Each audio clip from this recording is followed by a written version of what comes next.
안녕하세요. 저는 전인자라고 합니다. 정말 큰일 날 뻔했던 제 이야기 좀 들어주세요. 그날따라 유독 무릎이 쓰셨어요.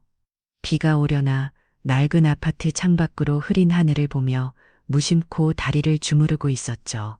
초인종 소리가 울린 건 바로 그때였습니다.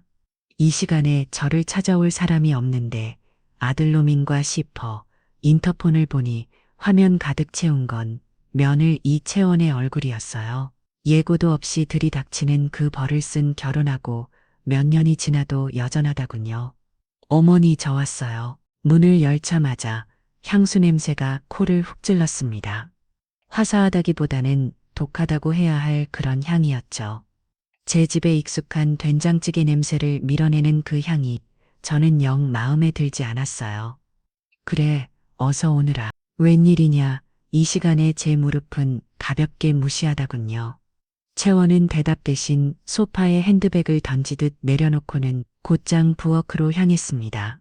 그러고는 마치 제 집인 양 아주 자연스럽게 냉장고 문을 활짝 열어 젖혔어요. 그 모습에 어이가 없어 헛웃음이 나왔습니다. 저건 또 무슨 경우 없는 행동인지 어머니 이런 것 좀 드시지 마세요. 촌스럽게 채원은 제가 어제 끓여놓은 시래기꽃 냄비를 손가락으로 툭 치며 말했어요. 그 말투에는 걱정이 아닌 경멸이 담겨 있었죠. 촌스럽다라. 제 입맛을 제 삶을 통째로 무시하는 그 한마디에 속에서부터 무언가 흑치미로 올랐습니다.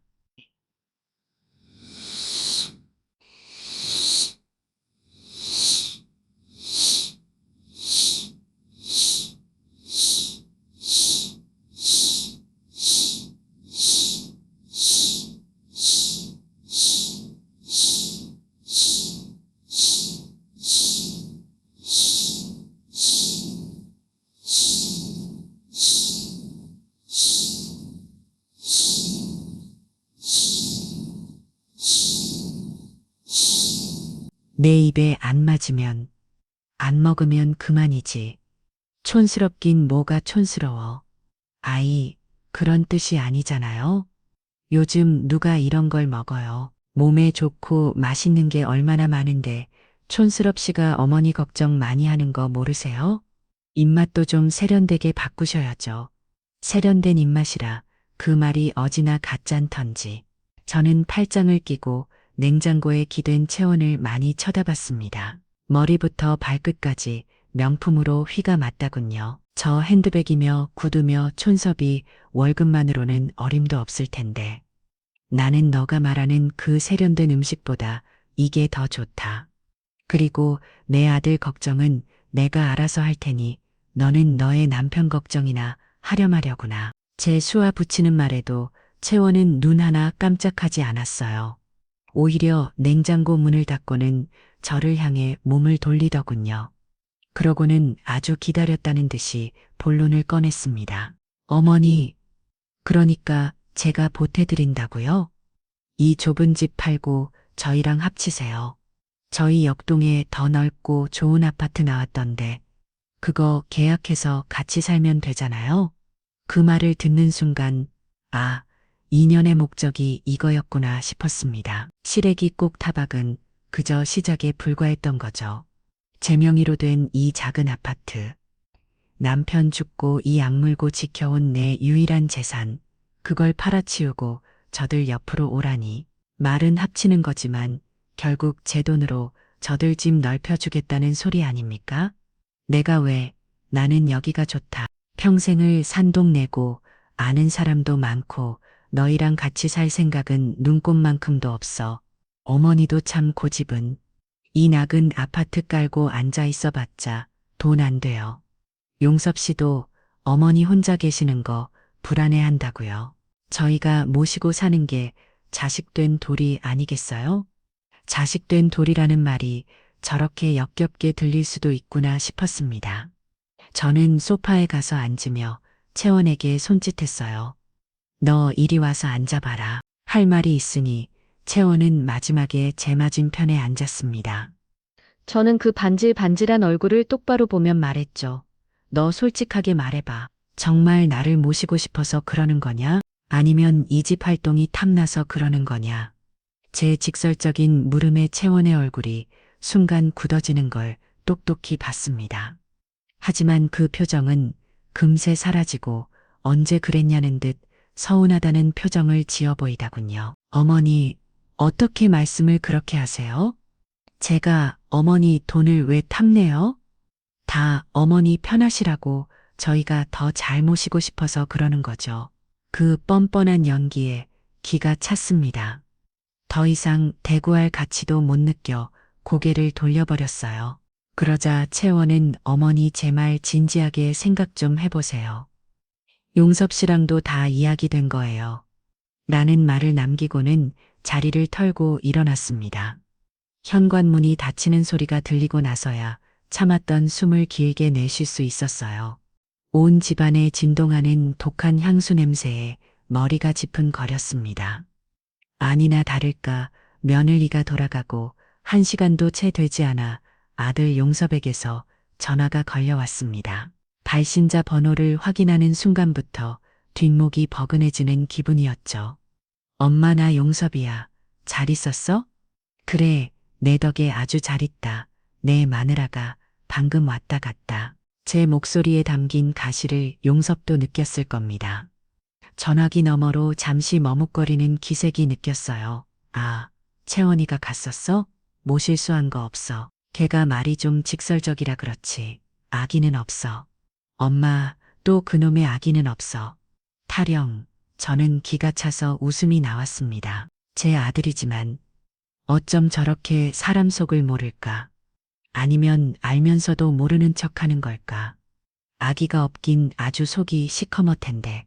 너는 내 마누라가 오늘 나한테 무슨 말을 하고 갔는지는 아냐? 무슨 말 했는데 채원이가 엄마랑 같이 살고 싶다고 뭐 그런 이야기 했어? 그런 이야기, 야, 김용섭. 그게 내 마누라 입에서만 나온 소리냐? 아니면 너도 동의한 소리냐?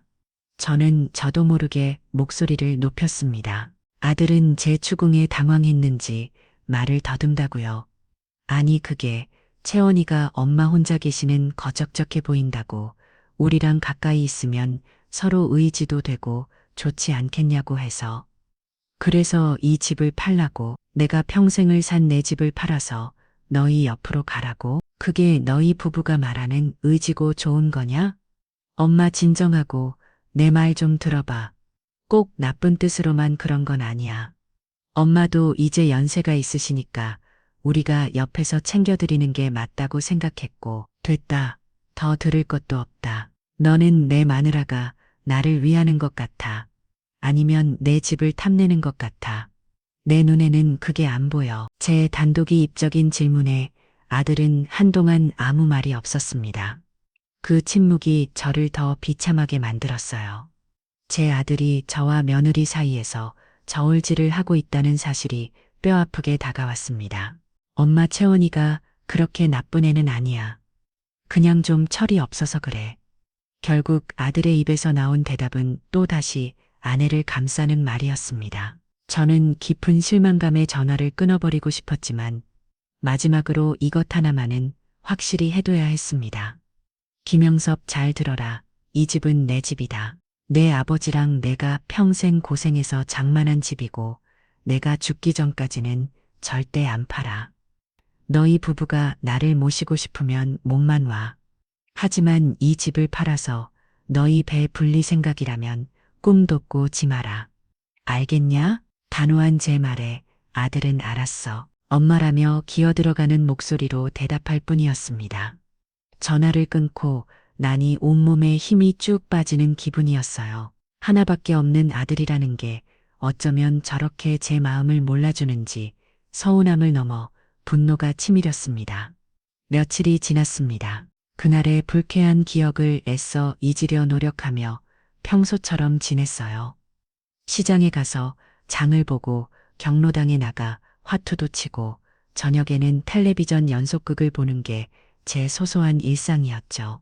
그날도 연속극을 보며 무심코 과일을 깎아 먹다가 문득 서랍장 위에 놓인 가족 사진을 보게 되었습니다. 환하게 웃고 있는 남편의 얼굴, 그 얼굴을 보니 갑자기 남편의 유품들이 자리 있나 확인하고 싶어졌어요. 저는 자리에서 일어나 안방에 있는 낡은 자개장을 열었습니다. 그리고 가장 깊숙한 서랍을 열었죠.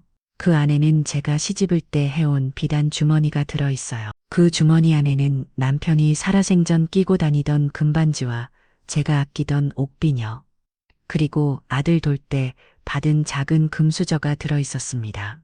1년에 한두 번씩 꺼내서 닦아보는 게 전부지만 저에게는 무엇과도 바꿀 수 없는 소중한 물건들이었죠.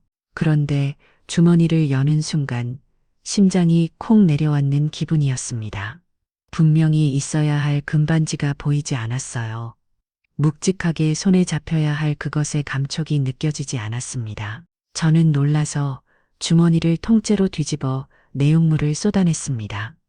옥비녀 금수저. 하지만 남편의 금반지는 어디에도 없었어요. 머릿속에 하얘졌습니다. 잘못 봤을 리가 없는데 분명히 여기에 넣어뒀는데 저는 서랍 안을 몇 번이고 다시 확인하고 자개장 주변 바닥까지 사사치 뒤졌습니다. 하지만 반지는 보이지 않았어요. 그 순간 제 머릿속을 스치고 지나가는 단 하나의 얼굴, 바로 며느리 주채원이었습니다. 며칠 전 그 애가 다녀간 뒤로 이 서랍을 연 사람은 아무도 없었습니다. 아니, 제가 기억하는 한 그 애가 다녀간 날 이후로 이 방에 들어온 사람 자체가 없었어요. 설마 그 애가 집을 둘러보는 척하며 이 방에 들어와 서랍을 열고 반지를 가져갔단 말인가. 심증은 가지만 물증이 없었습니다. 그 애를 도둑으로 몰기에는 확실한 증거가 없었죠. 하지만 제 마음속에서는 이미 범인이 정해져 있었습니다. 냉장고를 제 맛대로 열어줬지던 그 번번함, 제 집을 팔아치우려던 그 탐욕스러운 눈빛, 그 모든 것이 금반지의 실종과 연결되는 듯 했습니다. 저는 쏟아놨던 물건들을 다시 주머니에 주워 담았습니다. 하지만 손이 덜덜 떨려 제대로 잡히지가 않았어요. 분하고 원통에서 눈물이 핑 돌았습니다. 남편의 분신과도 같은 물건인데 그걸 감히 하지만 울고만 있을 수는 없었습니다. 저는 눈물을 닦고 마음을 다 잡았어요. 그래, 이채원 너였구나. 너가 내 집뿐만 아니라 내 물건까지 탐을 내는구나. 이대로 당하고만 있을 수는 없었습니다. 물증이 없으면 만들어서라도 그의 꼬리를 잡아야겠다고 결심했어요. 이건 단순히 금반지 하나의 문제가 아니었습니다. 제 남은 인생과 재산을 지키기 위한 전쟁의 시작이었죠. 저는 그날 밤 뜬 눈으로 밤을 새우며 앞으로 어떻게 해야 할지, 저 교활한 며느리를 어떻게 상대해야 할지 계획을 세우기 시작했습니다. 이제부터 시작이야. 전인자, 정신 똑바로 차려야 해. 스스로에게 몇 번이고 다짐하며 저는 결코 지지 않으리라 맹세했습니다. 금반지가 사라졌다는 것을 깨달은 그 밤 이후 제 일상은 겉으로 보기엔 똑같았지만 속은 완전히 달라졌어요. 예전에는 무심코 지나쳤을 모든 것들이 의심의 필터를 거쳐 들어왔습니다. 창밖의 작은 소리에도 귀를 기울이게 되었고 낯선 번호로 걸려오는 전화는 받지 않았죠. 제 안에 경계심이라는 높은 담벼락을 쌓아 올린 겁니다. 단용뒀던 번외조인 것들이 이건 저 자신을 지키기 위한 최소한의 방어 장치였어요. 며느리 이채원은 제게 평온한 노후 대신 의심과 각오라는 원치 않는 선물을 안겨준 셈입니다. 며칠간은 아무런 연락이 없었습니다. 폭풍전이야처럼 고요했죠. 저는 그 침묵의 의미를 잘 알고 있었어요. 그 애는 분명 새로운 작전을 짜고 있을 겁니다. 제 단호한 거절에 물러날 위인이 아니라는 건 이미 파악하고도 남음이 있었으니까요. 예상대로 일주일쯤 지났을까요? 그 애가 또 다시 저희 집 초인종을 눌렀습니다. 이번에는 빈손이 아니다군요. 양손에 번쩍이는 쇼핑백을 한가득 들고 마치 개선장군처럼 위풍당당하게 서 있었습니다. 어머니 뭐 하세요? 문 좀 빨리 열어주시지. 인터폰 너머로 들려오는 목소리에는 짜증이 섞여 있었죠. 저는 일부러 느릿느릿 시간을 끌며 문을 열어주었습니다. 저를 기다리게 하는 그 짧은 시간이 그에게는 끌라 고역이었을 겁니다. 문이 열리자 채원은 보란 듯이 쇼핑백을 흔들어 보이며 안으로 들어왔어요. 어머니 이거 보세요. 제가 어머니 생각해서 백화점 가서 스카프랑 영양제 좀 사왔어요. 양손 냄새와 함께 거실 테이블 위에 온갖 물건들이 요란하게 펼쳐졌습니다. 화려한 색상의 스카프, 보기에도 비싸 보이는 영양제 상자들이었죠. 하지만 그의 행동에서는 저를 위하는 따뜻한 마음 같은 건 눈꽃만큼도 찾아볼 수 없었어요. 이건 명백한 투자의 개념이었죠. 작은 것을 주고 더 큰 것을 받아내려는 속셈. 갑자기 웬 선물이냐? 내 생일은 아직 멀었는데. 저는 소파에 앉은 채로 시큰 동하게 물었습니다. 채원은 제 옆에 바싹 붙어 앉으며 과장된 몸짓으로 영양제 상자를 제 쪽으로 밀더군요. 아이 꼭 생일이어야 선물하나요? 며느리가 시어머니 생각하는 마음이죠. 어머니 요즘 기력도 없어 보이시고 이런 건 챙겨 드셔야 해요. 이게 얼마나 비싼 건지 아세요? 그래, 얼마인데. 이거 한 박스에 60만 원도 넘어요. 그래도 어머니 건강만 하시면 돈이 아깝나요? 뭐 60만. 그 돈이면 우리 영감이 살아생전 좋아하던 갈비를 10번은 좋게 사 먹을 수 있는 돈이었습니다. 저런 걸 사올 돈은 있으면서 제 집을 팔아치울 궁리를 한다니 헛웃음이 절로 나왔어요. 됐다. 이런 거 안 먹어도 나는 충분히 건강하다. 그리고 이 스카프는 너무 야해서 내 나이엔 어울리지도 않겠구나. 마음만 받으마. 저는 선물들을 다시 채원 쪽으로 밀어냈습니다. 제 단호한 거절에 그의 얼굴에서 미소가 싹 가셨어요. 역시나 목적이 있는 선물이 맞았던 겁니다. 어머니도 참 제 성의를 왜 이렇게 안 받아주세요? 제가 정말 어머니 생각해서 그런 건데 성의가 아니라 다른 꿍꿍이가 있는 것 같아서 그런다. 용건만 말해. 오늘은 또 무슨 소리를 하려고 이 비싼 것까지 사들고 왔니? 제가 전국을 찌르자 채원은 잠시 입을 다물었어요. 그러더니 결심했다는 듯 핸드백에서 반들반들한 코팅 용지로 된 서류 몇 장을 꺼내 테이블 위에 펼쳤습니다. 해외 신탁 투자 제안서라는 글자가 큼지막하게 박혀 있었죠. 어머니, 제가 오늘 온 건 사실 이것 때문이에요. 정말 좋은 투자 상품이 있어서요. 투자네. 어머니, 저번에 제가 이 아파트 깔고 앉아 있어 봤자 돈 안 된다고 말씀드렸죠. 지금 이 집을 처분하면 양도세니 머니 떼고도 현금으로 6억 정도는 손에 주실 수 있어요. 그 돈 은행에 넣어두면 이자가 얼마나 되겠어요. 물가 상승률도 못 따라간다니까요. 채원은 아주 유창하게 미리 준비해온 대사를 듯이 말을 이어갔습니다. 마치 전문적인 투자 상담사라도 되는 것처럼 보였어요. 그런데 제가 알아본 이 상품은요. 버진 아일랜드에 있는 안전한 신탁 회사에 투자하는 거예요. 원금은 100% 보장되고 수익률이 12%나 돼요. 6억을 투자하면 1년에 이자만 7천만 원이 넘게 들어온다는 소리예요. 한 달에 거의 600만 원씩 꼬박꼬박 통장에 꽂히는 거예요. 어머니는 이제 아무것도 안 하시고 그냥 매달 그 돈 받아서 여행도 다니시고 맛있는 것도 사드시고 럭셔리하게 노후를 즐기시면 돼요. 그럴듯한 이야기였습니다. 돈에 무지한 늙은이라면 혹할 법도 했죠. 하지만 제 눈에는 그의 탐욕스러운 눈빛과 허황된 약속만 보일 뿐이었습니다. NTCT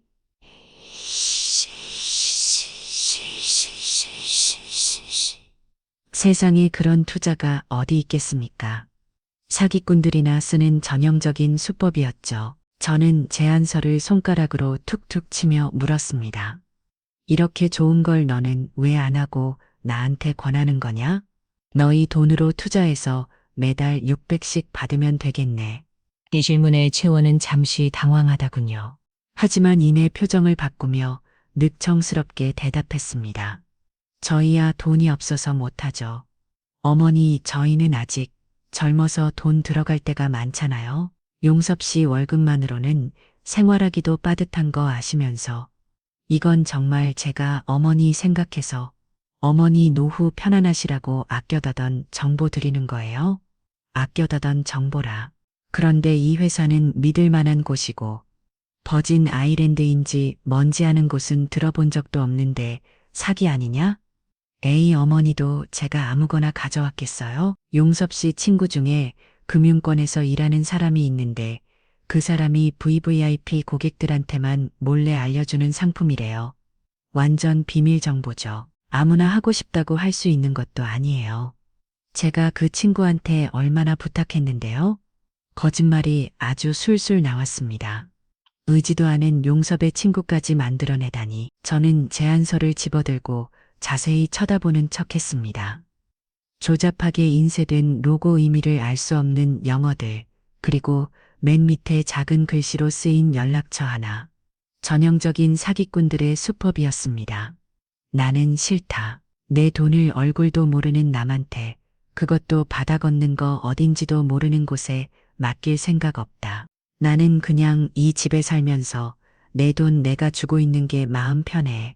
어머니, 지금 이게 어떤 기회인데 평생 이렇게 사실 거예요? 나중에 아프기라도 하면 어쩌시려고요? 돈이 있어야 병원도 가고 간병인도 쓰는 거 아니에요. 채원이 저도 모르게 목소리를 높였습니다. 돈이라는 말에 유도 힘이 들어가는 것이 느껴졌죠. 저는 제안서를 반으로 접어 테이블 위에 던지듯 내려놓았습니다. 그러니까 더더운 못하지 아플 때 쓰려고 모아둔 돈을 그런 불확실한 곳에 던져넣어. 나는 내 판단을 믿는다. 이 이야기는 더 이상 하지 마라. 제 완고한 태도에 채원은 결국 얼굴을 불그락푸르락하며 자리에서 일어났습니다. 자기가 사온 선물들도 챙기지 않고 씩씩거리며 현관으로 향하더군요. 어머니는 정말 답답하세요. 제 말을 왜 이렇게 못 믿으세요? 나중에 후회하셔도 소용없어요. 현관문이 세차게 닫히는 소리가 집안을 울렸습니다. 저는 그 소리를 들으며 길게 한숨을 내쉬어요. 금반지로 시작해서 이제는 집문서까지 그의 욕심은 끝이 없었습니다. 그리고 그 욕심이 저를 얼마나 위험한 상황으로 몰아넣을지 상상만 해도 등골이 서늘해졌습니다. 그날 밤이었어요. 밤 11시간 넘어 쓰레기 분리수거를 하러 나갔을 때였죠. 아파트 주차장 구석, 벤치 주변에서 익숙한 목소리가 들려왔습니다. 제 아들 용섭과 며느리 이채원의 목소리였어요. 저는 저도 모르게 발걸음을 멈추고 주차된 차 뒤로 몸을 숨겼습니다. 여드르려는 의도는 아니었지만 그들의 대화는 그냥 지나칠 수가 없었어요. 당신 엄마 때문에 우리 계획이 다 망했잖아. 그 노인네 보통 고집이 아니야. 내가 이렇게까지 설명했는데도 눈 하나 깜짝 안 한다고. 채원의 목소리는 낮이었지만 히스테릭하게 날카로웠습니다. 채원아, 진정해. 엄마가 평생 살아온 집인데 그렇게 쉽게 결정할 수 있겠어. 시간을 좀 드리자. 아들 용섭의 목소리는 한없이 작고 힘이 없었어요. 그 모습에 또 속이 터졌습니다. 시간, 우리한테 시간이 어디 있어. 당신도 알잖아. 이번 달까지 그거 해결 못하면 나 어떻게 되는지. 그 사람들이 가만히 있을 것 같아. 내가 어떻게든 막아볼게. 조금만 더 빌려보든지. 빌려. 어디서 이미 당신 이름으로 받을 수 있는 건 다 받았어. 이제 남은 건 당신 엄마 아파트 담보로 잡는 것밖에 없다고. 그걸 모르겠어. 그 말을 듣는 순간 저는 숨을 멈췄습니다. 빚, 그것도 아들 이름으로 받은 빚.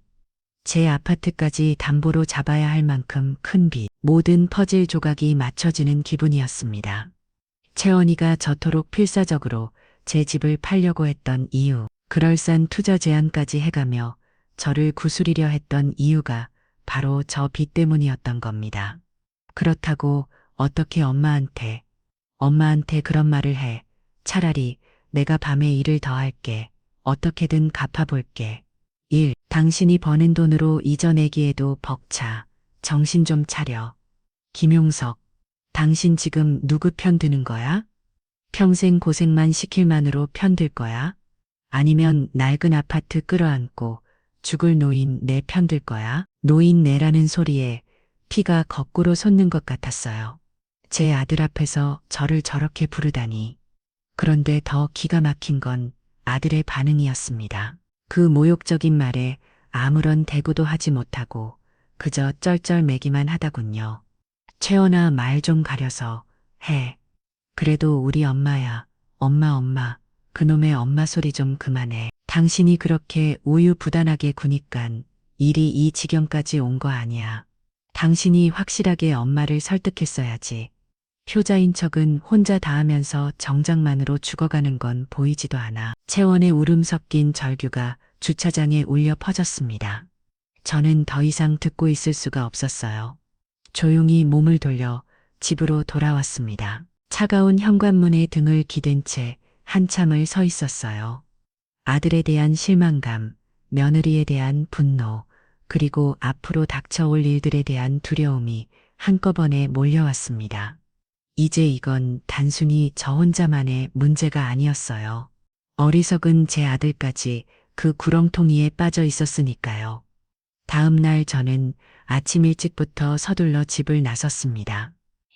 어젯밤 여들은 대화는 제게 한 가지 확신을 주었어요. 이제 더 이상 심증만으로는 안 된다. 저들이 나중에 딴소리를 하지 못하게 할 빼도 박도 못할 물증이 필요하다는 것을요. 버스를 타고 찾아간 곳은 신의에 있는 큰 전자상가였습니다.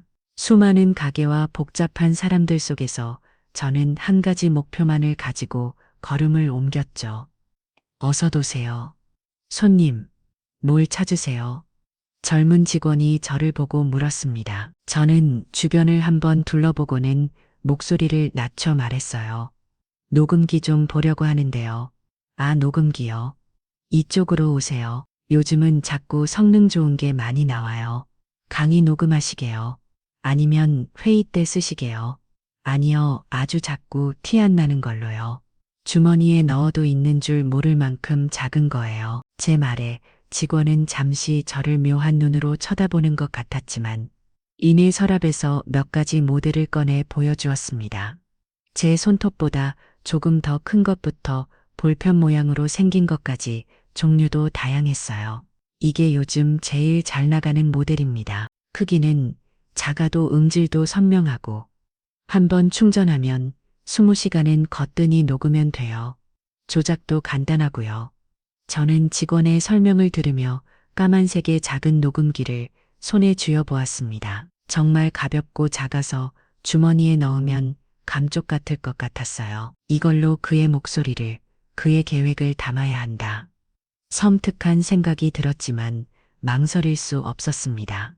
독사를 잡으려면 저 또한 독해져야 했으니까요. 이걸로 주세요. 카드로 계산을 하고 가게를 나오는데 마음이 복잡 미묘했습니다. 제가 살아생전 경찰서 한 번 안 가보고 법 없이도 살 사람이라 자부했는데 이제는 제 손으로 직접 증거를 수집해야 하는 상황이 되다니 씁쓸했지만 어쩔 수 없었어요. 집에 돌아온 저는 설명서를 몇 번이고 정독하며 녹음기 사용법을 완벽하게 익혔습니다. 켰다 끄는 법, 녹음된 파일을 확인하는 법까지. 혹시 모를 상황에 대비해 외출할 때는 항상 핸드백 안주머니에 이 작은 무기를 넣어두기로 결심했습니다. 이제 모든 준비는 끝났습니다. 이채원, 너가 언제 어떤 방식으로 내게 덤벼들지 모르겠지만 나 전인자는 더 이상 가만히 앉아 당하고만 있지는 않을 것이다. 저는 차갑게 식은 녹음기를 손에 쥐고 다시 한번 굳게 다짐했습니다. 면을 위해 투자 제안을 거절하고 그들 부부의 처절한 다툼을 엿들은 후로 약 열흘 정도의 시간이 흘렀습니다. 그동안 채원에게서는 연락 한 통 없었어요. 아마 제 아들을 닥달하며 새로운 계획을 세우고 있겠거니 짐작만 할 뿐이었죠. 저 또한 그 시간을 허투루 보내지 않았습니다. 매일 아침 저녁으로 녹음기 작동을 연습했고 동네 법률사무소 앞을 지나며 무료 상담 안내문을 유심히 읽어보기도 했어요.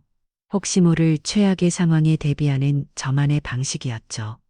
제 일상은 조용했지만 그 안에는 팽팽한 긴장감이 흐르고 있었습니다. 그러던 어느 날 오후 소파에 앉아 콩나물을 다듬고 있는데 휴대폰이 울렸습니다.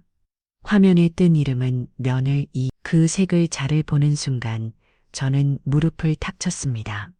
올 것이 왔구나. 저는 잠시 심호흡을 하고 최대한 아무렇지 않은 목소리로 전화를 받았습니다. 들려보세요. 어머니, 저 채원이에요. 잘 지내셨어요? 그런데 이게 웬일입니까? 수화기 너머로 들려오는 며느리의 목소리가 그동안과는 완전히 달랐어요.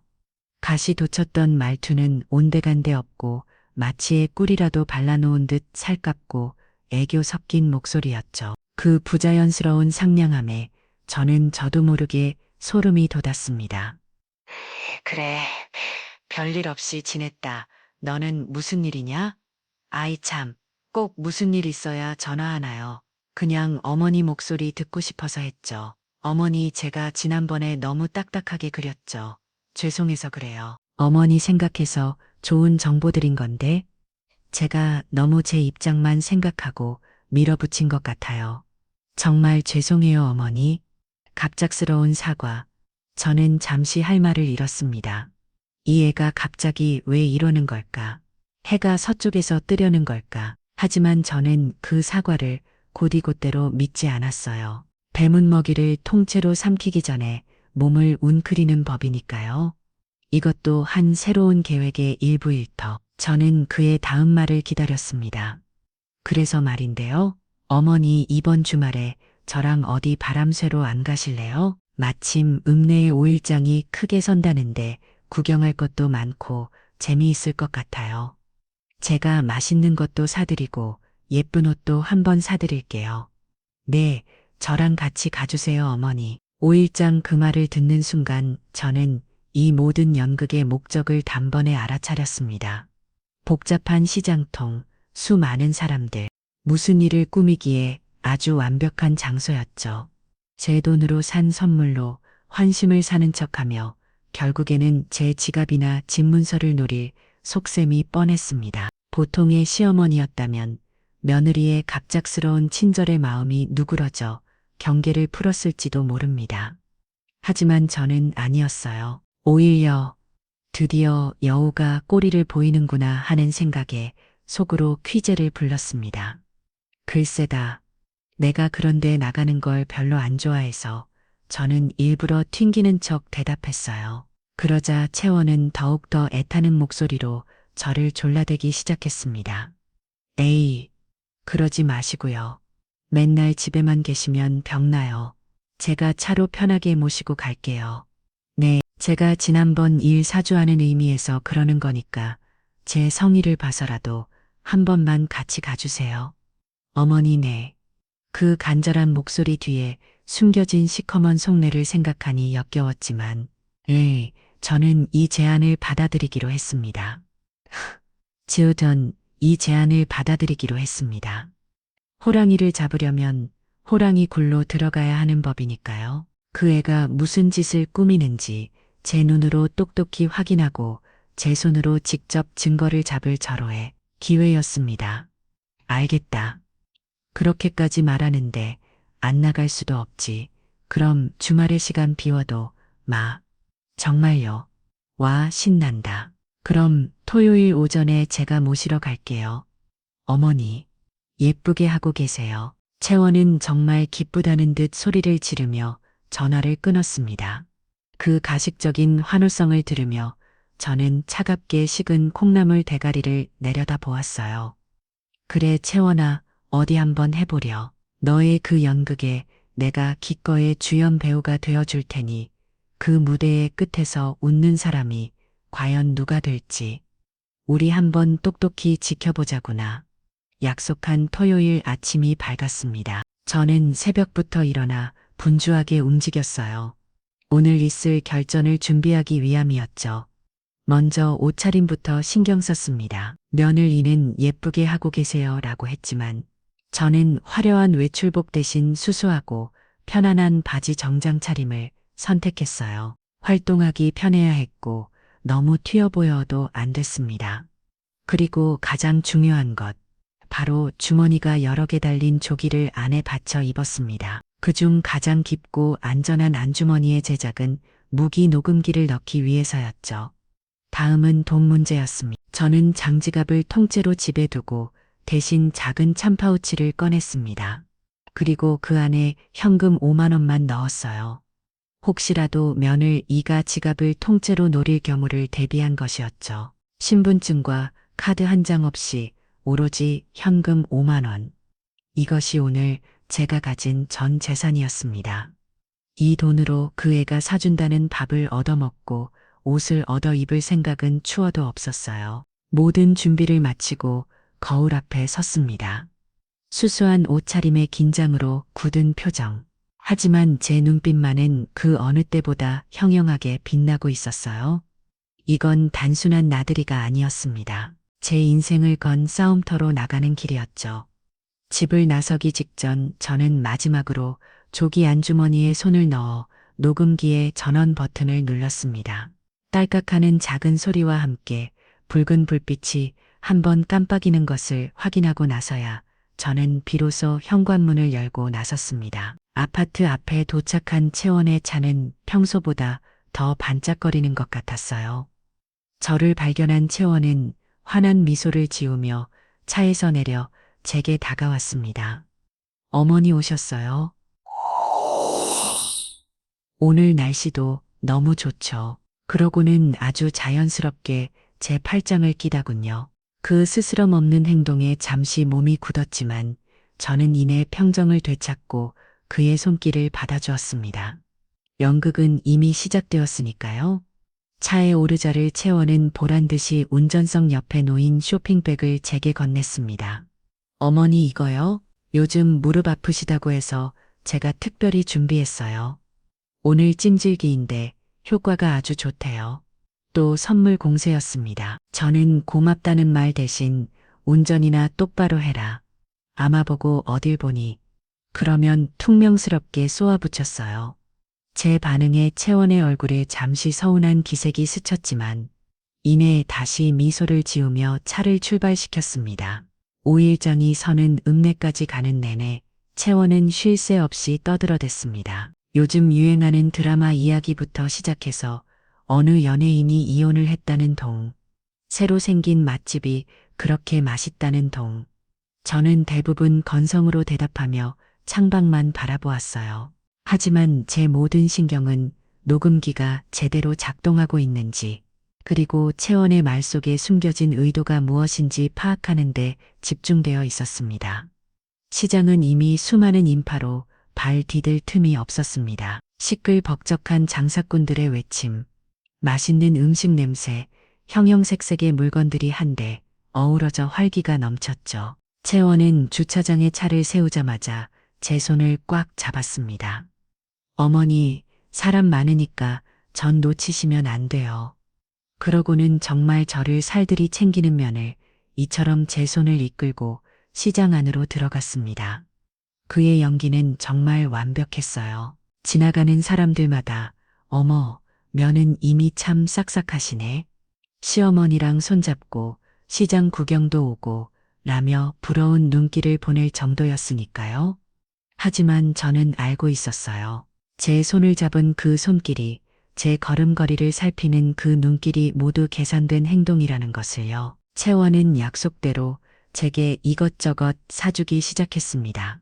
뻥튀기 한 봉지를 사서 제 손에 들려주고 예쁜 꽃무늬가 그려진 몸베 바지를 사서 제 쇼핑백에 넣어줬죠. 하지만 그 애가 고르는 것들은 하나같이 싸구려 물건들이었습니다. 그러면서도 생색은 어찌나 내던지 어머니 이거 입으시면 정말 예쁘시겠다. 제가 사드리는 거예요. 라며 주변 사람들이 다 듣도록 큰 소리로 말하고 했어요. 저는 아무 말 없이 그 애가 주는 대로 받았습니다. 하지만 제 눈은 단 한순간도 그의 손과 핸드백에서 떨어지지 않았어요. 그이가 노리는 진짜 사냥감은 이런 싸구려 물건이 아닐 테니까요. 한참을 시장 안을 돌아다녔을까요? 채원은 갑자기 어머니, 우리 저기도 한번 가봐요. 라며 저를 한쪽 구석으로 이끌었습니다. 그것은 번쩍이는 금부치와 장신구를 파는 노점들이 모여있는 곳이었어요. 다른 곳보다 유난히 사람들이 많이 붐비는 곳이었죠. 저는 그 순간 직감했습니다. 바로 여기구나. 채원이 연극의 클라이맥스를 위해 선택한 무대가 바로 이곳이라는 것을요. 채원은 저를 가장 사람이 많고 복잡한 장신구 가게 앞으로 데려갔습니다. 그러고는 제 시선을 다른 곳으로 돌리기 위해 과장된 목소리로 외쳤어요. 와, 어머니, 저 목걸이 좀 보세요. 진짜 금은 아니겠지만 정말 예쁘다. 저는 그 애가 가리키는 방향으로 고개를 돌리는 척했습니다. 바로 그 찰나의 순간이었어요.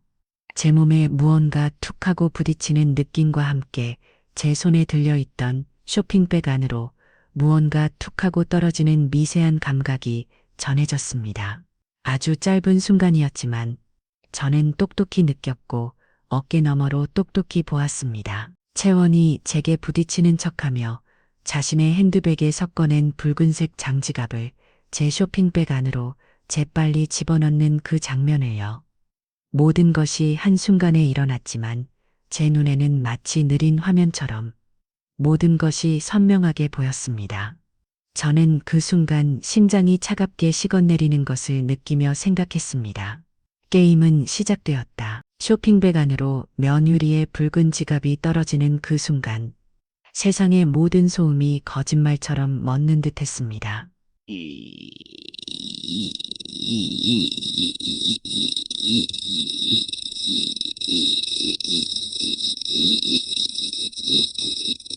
저는 아무것도 눈치채지 못한 사람처럼 채원이 가리켰던 가짜 목걸이를 한참이나 쳐다보는 척했습니다. 젠 등 뒤에서 느껴지는 그의 기대와 긴장감이 고스란히 전해져 오는 것 같았어요. 이제 곧 시작되겠구나. 저 애가 준비한 마지막 연극의 막이 오르겠구나. 저는 천천히 고개를 돌려 채원을 바라보았습니다. 그 애는 아무 일도 없었다는 듯 태연한 표정으로 웃고 있었어요. 어머니 별로 마음에 안 드세요. 그럼 다른 데도 가볼까요? 그 능청스러운 연기에 기가 막혔지만 저는 아무 말 없이 고개를 끄덕였습니다. 우리는 장신구 가게 앞에서 몇 걸음째 옮기지 못했어요. 바로 그때였습니다. 채원이 갑자기 온몸을 부르르 떨으며 제 팔을 붙잡았습니다. 어머. 그의 입에서 나온 것은 짧고 날카로운 비명이었습니다. 저는 무슨 일이냐는 듯 그 일을 쳐다보았죠. 채원은 금방이라도 울음을 터뜨릴 것 같은 표정으로 자신의 핸드백을 미친 듯이 뒤지기 시작했습니다. 가방을 열었다 닫았다. 안주머니와 바깥주머니를 몇 번이고 확인하는 그 모습은 정말 무언가 소중한 것을 잃어버린 사람의 그것과 똑같았어요. 주변 사람들의 시선이 순식간에 우리에게로 쏠리기 시작했습니다. 왜 그러냐? 무슨 일이야? 제가 낮게 묻자 채원은 드디어 기다렸다는 듯이 외쳤습니다. 그 목소리는 시장의 모든 소음을 뚫고 울려 퍼질 만큼 크고 절박했어요. 지갑, 내 지갑이 없어졌어요. 그 한마디의 주변은 순식간에 물을 끼한 진 듯 조용해졌습니다. 사람들은 하던 일을 멈추고 모두 우리를 쳐다보았죠. 채원은 그 시선을 한껏 즐기기라도 하는 듯 더욱더 실감나게 연기하기 시작했습니다. 어떻게 내 지갑 방금까지 분명히 있었는데 그러면서 눈은 저를 향해 있었어요. 마치 당신이 가져갔지 하고 묻는 것처럼요. 저는 그 시선을 피하지 않고 똑바로 마주 보았습니다. 제 차가운 눈빛에 그 애가 잠시 주춤하는 것 같았지만 이내의 마음을 다잡고는 계획의 다음 단계를 실행에 옮겼습니다. 그 애는 눈물을 글썽이며 갑자기 제 손에 들린 쇼핑백을 가리켰습니다. 어머니, 그의 목소리는 슬픔과 배신감으로 가득 차 있었어요. 주변 사람들은 숨을 죽이고 다음 장면에 집중했죠. 어머니, 제 가방에 있어야 할 지갑이 왜 어머니 쇼핑백에? 혹시 말을 끝맺지 않으면서도 그의 손가락은 정확히 저를 범인으로 지목하고 있었습니다. 시어머니가 며느리의 지갑을 훔쳤다는 충격적인 스토리가 만들어지는 순간이었죠. 주변에서는 어머 세상에, 시어머니가 어떻게 설마 하는 수군거림이 파도처럼 번져나갔습니다. 수많은 눈들이 의심과 격려를 담아 저를 향해 나라와 비수처럼 꽂혔습니다. 평생을 떳떳하게 살아온 저에게는 견디기 힘든 모욕이었어요. 하지만 저는 입술을 굳게 다물이고 분노를 가까스로 억누르며 며느리를 노려보았습니다. 어머니 어떻게 저한테 이르실 수 있어요? 제가 오늘 어머니한테 얼마나 잘해드렸는데. 그런데 어떻게 제 지갑에 손을 대세요? 채원은 이제 대놓고 저를 도둑으로 몰아붙이며 울부짖기 시작했습니다. 그 모습에 동정한 몇몇 사람들이 제게 할머니 왜 그러셨어요? 얼른 돌려주세요. 아무리 그래도 그렇지 며느리 물건에 손을 대면 어떻게 해요? 라며 훈계를 하기 시작했습니다. 순식간에 저는 파렴치한 늙은 도둑이 되어버렸어요. 제 쇼핑백 안에는 그 애가 직접 넣은 지갑이 들어있으니 저는 빼도 박도 못하는 상황에 처한 셈이었죠. 저는 아무런 변명도 하지 않았습니다. 지금 이 상황에서 제가 무슨 말을 한들 사람들은 제 말을 믿어주지 않을 테니까요. 제 침묵을 긍정의 의미로 받아들였는지 채원은 더욱 기세등등해졌습니다. 그리고 마침내 이 연극의 활용점정을 찍을 마지막 행동을 개시했죠. 그 애는 눈물을 닦는 척하며 주머니에서 휴대폰을 꺼내 들었습니다. 안 되겠어요. 이건 그냥 넘어갈 일이 아니에요. 그러고는 망설임 없이 112번호를 눌렀습니다. 저는 그 모습을 똑똑히 지켜보았어요. 제 딸 같은 며느리가, 제 아들의 아내가 저를 범죄자로 만들기 위해 경찰에 신고하는 그 끔찍한 순간에요. 네, 경찰서죠. 여기 읍내 5일장인데요. 도둑을 잡았어요. 빨리 좀 와주세요. 수화기 너머의 경찰이 누구냐고 물었겠죠.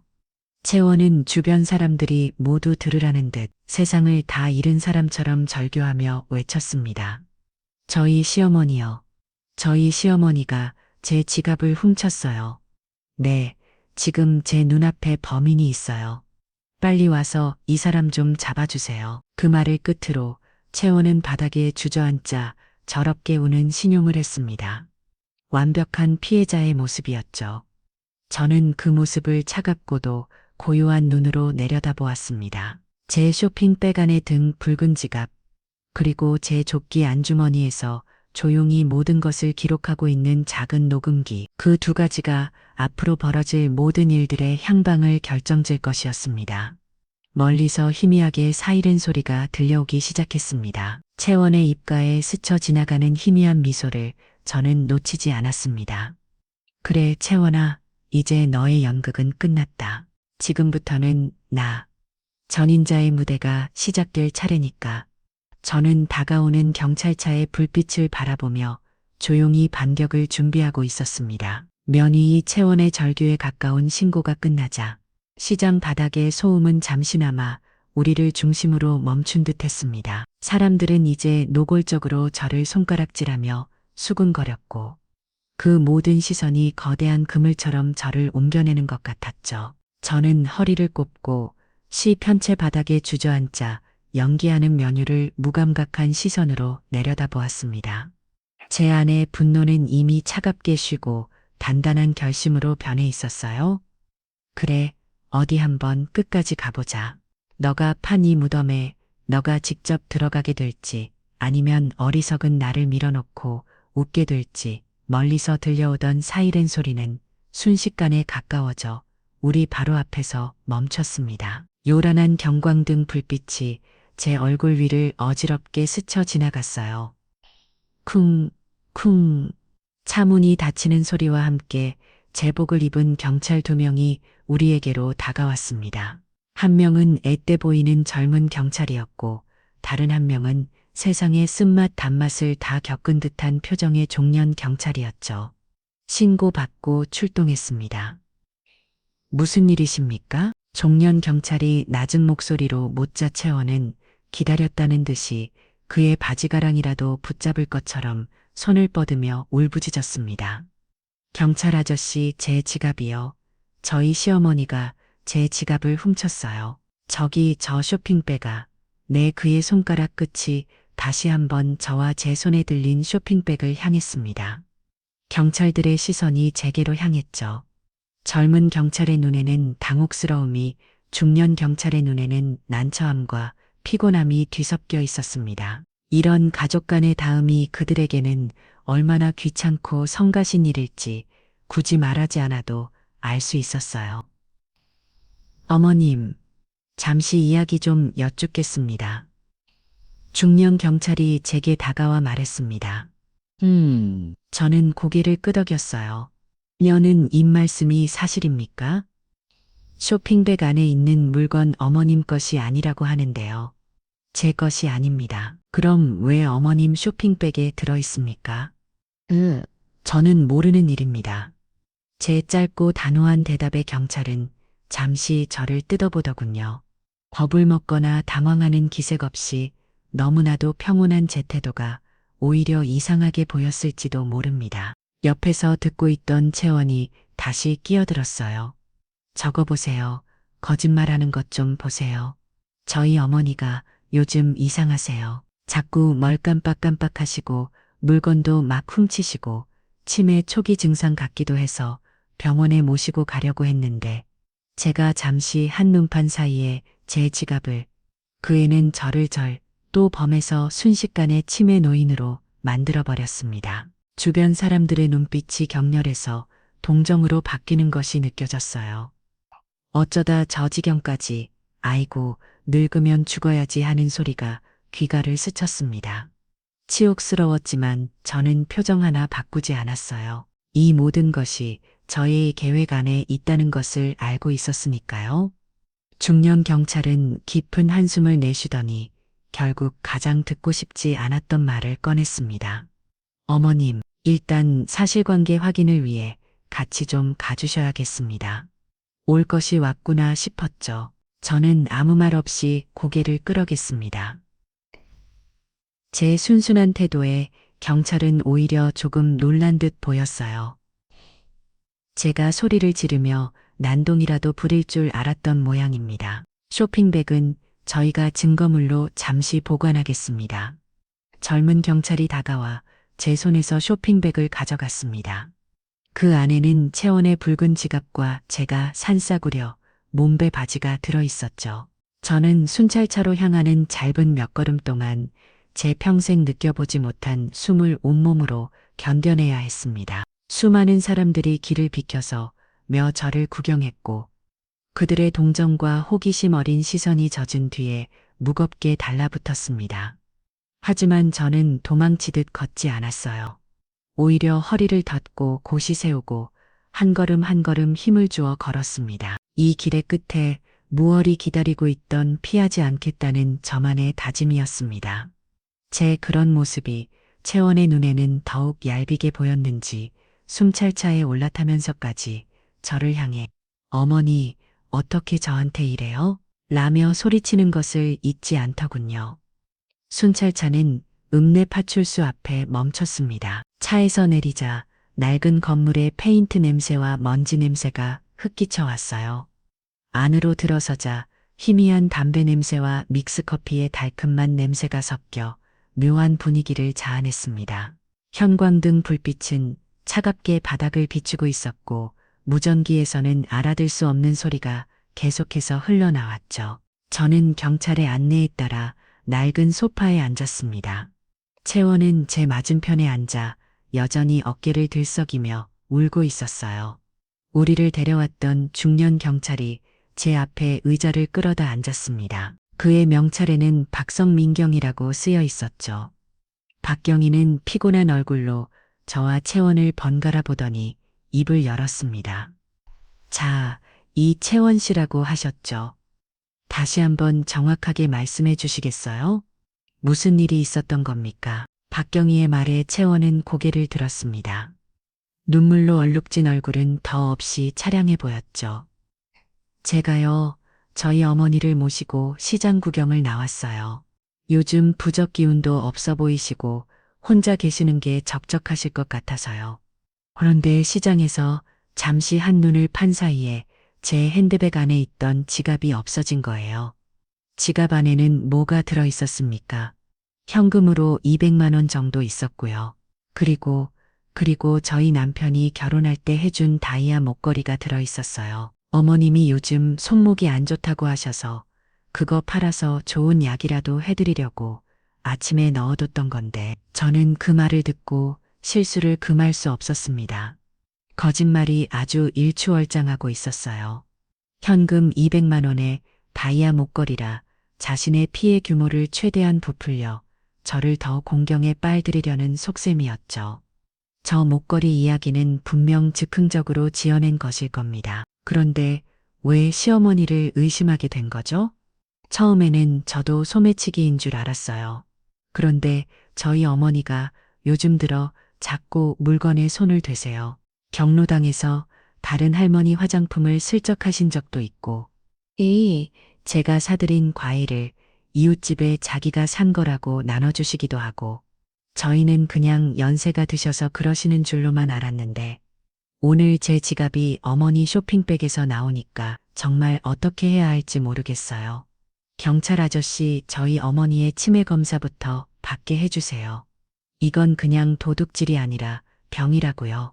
채원은 저를 상습 절도 있는 치매 환자로 완벽하게 포장했습니다.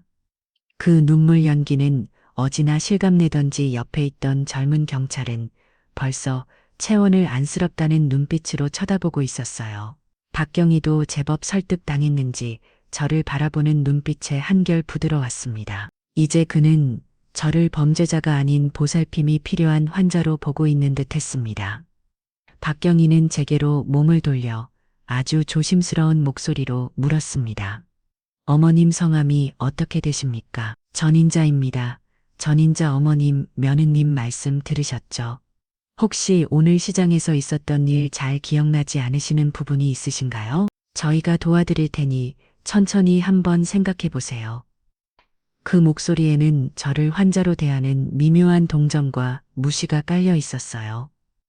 저는 그 순간 더 이상 침묵해서는 안 되겠다고 판단했습니다. 박경희님, 저는 치매 환자가 아닙니다. 그리고 며느리 이의 지갑을 훔치지도 않았습니다.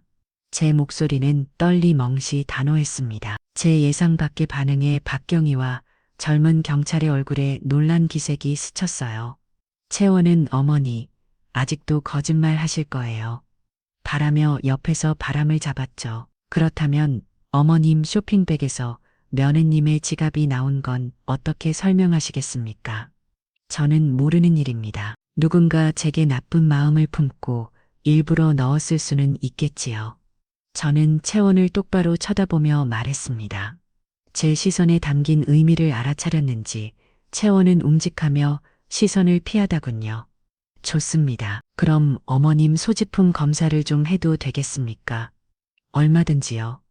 저는 제가 입고 있던 조끼와 바지 주머니를 모두 뒤집어 내용물을 테이블 위에 올려놓았습니다. 손수건 한 장, 열수의 꿔러미, 그리고 주머니의 깊숙한 곳에서 나온 꼬깃꼬깃한 5만 원건 한 장, 그게 전부였어요. 제가 메고 있던 작은 크로스백 안에도 돋보게 한경과 립스틱 하나가 전부였습니다. 지갑은 원래 안 가지고 다니십니까? 시장 갈 때는 필요한 만큼만 현금으로 가져갑니다. 나이가 드니 잃어버릴까 무서워서요. 제 말은 지극히 상식적이었고 박경희도 고개를 끄덕였습니다. 이제 남은 것은 문제의 쇼핑백이었죠. 젊은 경찰이 증거물 봉투에 담아두었던 쇼핑백을 테이블 위로 가져왔습니다. 채원이 적어보라는 듯이 외쳤어요. 거기요, 저 쇼핑백 안에 있어요. 제 지갑이 박경희는 비닐 장갑을 끼고 조심스럽게 쇼핑백 안에 내용물을 꺼냈습니다. 먼저 나온 것은 꽃무늬 몸빼 바지였어요. 그리고 그 밑에서 강렬한 붉은색의 장지갑이 모습을 드러냈습니다. 파출소 안의 모든 시선이 그 지갑에 집중되었습니다. 채원은 내 지갑, 맞아요, 내 지갑, 이라며 마치 재회라도 한 듯 소리쳤습니다. 이제 모든 증거는 저를 범인으로 가리키고 있었습니다. 박경희는 붉은 지갑을 들어보자면 저를 향해 마지막으로 묻는 듯한 표정을 지었습니다. 상황은 제게 최악으로 치닫고 있었어요. 하지만 저는 조금도 동요하지 않았습니다. 이것은 끝이 아니라 이제 겨우 시작에 불과했으니까요. 붉은 지갑이 테이블 위에 놓이자 파출소 안에 공기는 더욱 무겁게 가라앉았습니다. 이채원은 이제 거의 승리를 확신한 듯 눈물은 그쳤지만 여전히 슬픈 표정을 유지하며 저를 흐끈거렸죠. 박경희는 더 이상 제게 질문하는 것을 포기한 듯 서류에 무언가를 적기 시작했습니다. 아마 사건 경위서를 작성하는 것이겠죠. 피해자 전인자, 피해자 이채원. 그렇게 기록되고 있을 생각을 하니 피가 거꾸로 쏘는 것 같았지만 저는 꼭 참았습니다. 아직 대가 아니었으니까요. 바로 그때 파출소 문이 거칠게 열리며 한 남자가 헐레벌떡 뛰어들어왔습니다. 땀으로 젖은 머리카락 잔뜩 구겨진 셔츠, 그리고 금방이라도 무너질 듯한 표정. 제 아들 용섭이었습니다. 엄마 아들은 저를 먼저 발견하고는 달려오려다 맞은편에 앉아있는 아내를 보고 그 자리에 우뚝 멈춰섰습니다. 채원은 남편을 발견하자마자 언제 그랬냐는 듯 다시 눈물샘을 폭발시키며 용섭에게 달려가 와락 안겼어요. 해여보, 어떻게 어머니가 내 지갑을. 채원은 말을 잇지 못하고 용섭 베품의 얼굴을 묻은 채 서럽게 울었습니다. 아들은 어쩔 줄 몰라 하며 제 아내의 등을 토닥이면서도 그 눈은 충격과 혼란에 빠져 저를 향해 있었어요. 엄마, 이게 대체 무슨 일이야? 사실이야. 뭐 하고 묻는 듯한 그 눈빛에 제가 숨은 미워지는 듯 했습니다. 내 아들이 나를 의심하고 있구나. 제 안에 거진 눈물의 소가 이 어미를 잠시나마 의심하고 있구나. 그 사실이 저를 더 없이 비참하게 만들었습니다. 김용섭 씨 되십니까? 피해자 이채원 씨 남편분이시죠? 박경희가 아들에게 물었습니다. 용섭은 겨우 고개를 끄덕였어요. 자초지종은 부인께 들으셨을 테고 일단 좀 앉으시죠. 가족 간의 일이라 저희도 참 난감합니다. 아들은 채원을 부축해 제 맞은편 소파에 앉혔습니다. 그러고는 고개를 푹 숙인 채 아무 말도 하지 못했어요. 제 아들이지만 저 우유부단하고 약해 빠진 모습에 속이 터져 견딜 수가 없었습니다. 이대로 두면 제 아들은 저 교활한 여자의 소나기에서 평생 노란하다. 인생을 망치고 말 겁니다. 저를 위해선가 아니라 제 어리석은 아들을 위해서라도 이 진실을 밝혀야만 했습니다. 저는 자리에서 일어나 박경희에게로 다가갔습니다. 그리고 차분하지만 파출소 안에 모든 사람이 들을 수 있을 만큼 또렷한 목소리로 말했죠. 경찰 아저씨, 제가 더러워서라도 변명은 안 하려고 했는데 제 아들 얼굴을 보니 이래서는 안 되겠습니다. 제 말에 아들을 포함한 모두의 시선이 제게로 향했습니다. 채원은 불안한 눈빛으로 저를 쳐다보았죠. 이선은 오늘 제 며느리 이와 함께 시장에 갔습니다. 그리고 며느리는 제게 이것저것 선물을 사주며 아주 친절하게 그렸죠. 하지만 저는 그 친절이 가짜라는 것을 알고 있었습니다. 어머니, 지금 무슨 말씀을 하시는 거예요? 채원이 소리쳤지만 저는 아랑곳하지 않고 말을 이었습니다. 그리고 며느리는 저를 장신구를 파는 가게 앞으로 데려갔습니다. 사람이 가장 많이 붐비는 곳이었죠.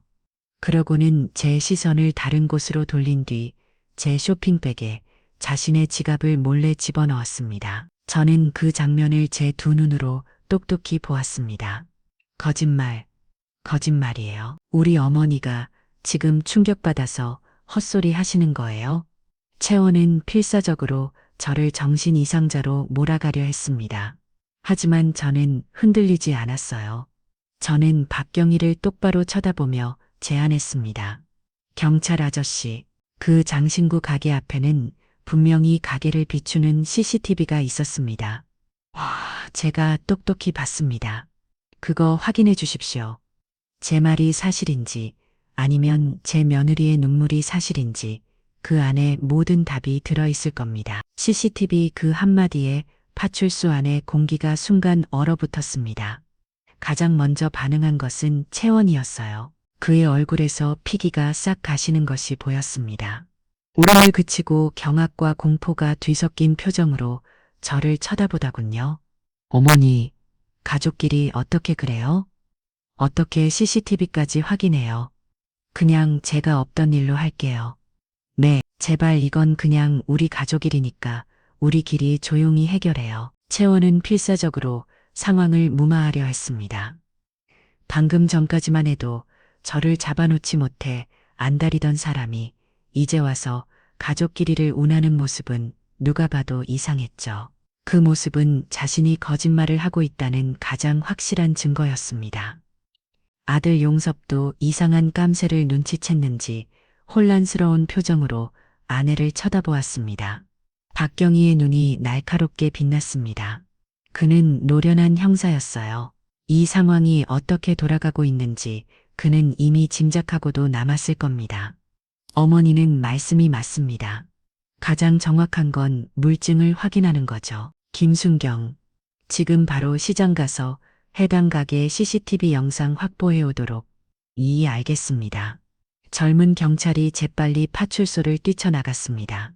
채원은 그 모습을 망연자실한 표정으로 쳐다볼 뿐이었어요. 이제 모든 것이 끝났다고 생각하는 듯 그 얼굴에는 절망감이 가득했습니다. 하지만 저는 아직 끝날 생각이 없었어요.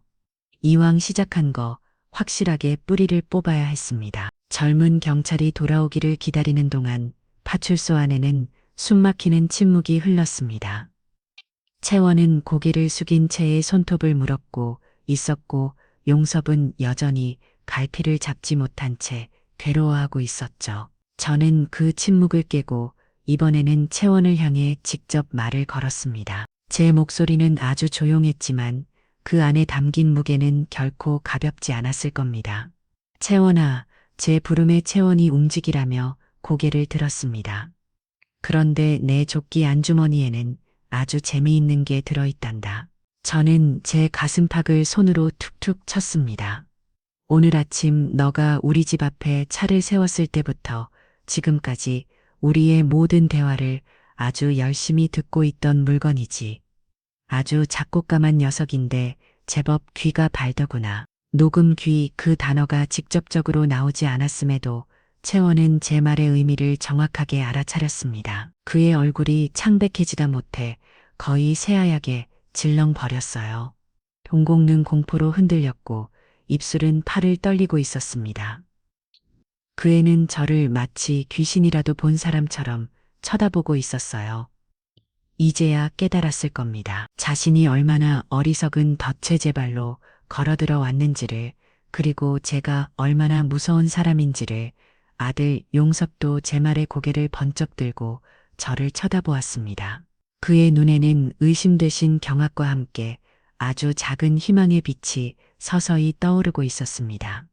반격의 서막은 그렇게 조용하지만 아주 강렬하게 오르고 있었습니다. 젊은 경찰이 돌아오기까지의 시간은 그리 길지 않았지만 파출소 안에 있던 우리 모두에게는 영업처럼 느껴졌습니다. 시간은 소리 없이 흘렀지만 그 안에는 팽팽한 긴장감이 가득 차 있었죠. 저는 미동도 없이 소파에 앉아 있었고 아들 용섭은 괴로운 듯 마른 세수만 반복했습니다. 그리고 이 모든 긴장감의 근원인 이채호는 이제 거의 혼이 나간 사람처럼 보였어요. 손톱을 물어뜯던 것도 이 진채 멍하니 파출소 문만 쳐다보고 있었죠. 제 녹음기 이야기가 그의 마지막 희망마저 앗아간 모양입니다. 드디어 파출소 문이 열리고 김순경이 노트북 컴퓨터를 들고 들어왔습니다. 그의 표정에는 미묘한 행분과 놀라움이 섞여 있었어요. 경희님 영상 확보해 왔습니다. 그 한마디의 채원은 거의 경기를 일으킬 듯 몸을 떨었습니다. 박경희는 노트북을 받아 테이블 중앙에 놓고는 우리 모두를 향해 말했습니다. 자, 다들 이쪽으로 와서 보시죠. 진실이 무엇인지 우리 눈으로 직접 확인해 봅시다.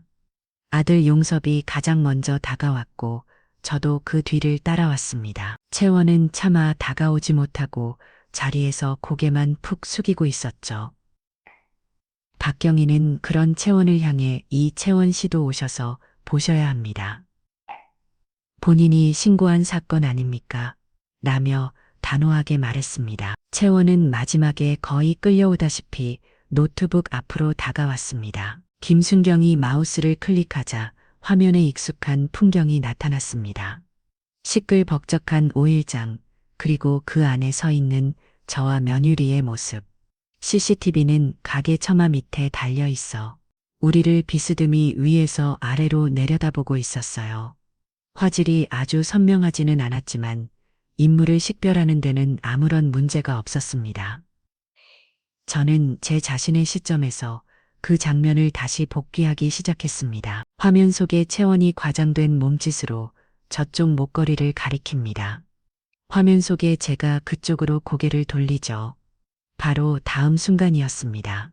화면 속의 채원은 재빨리 주위를 한번 살필더니 자신의 핸드백에서 선명한 붉은색 물체를 꺼내 제 쇼핑백 안으로 쏙 집어넣었습니다. 그 모든 과정이 불과 23초 만에 일어났지만 CCTV 영상은 그 짧은 순간을 아주 명백하고 확실하게 포착하고 있었어요.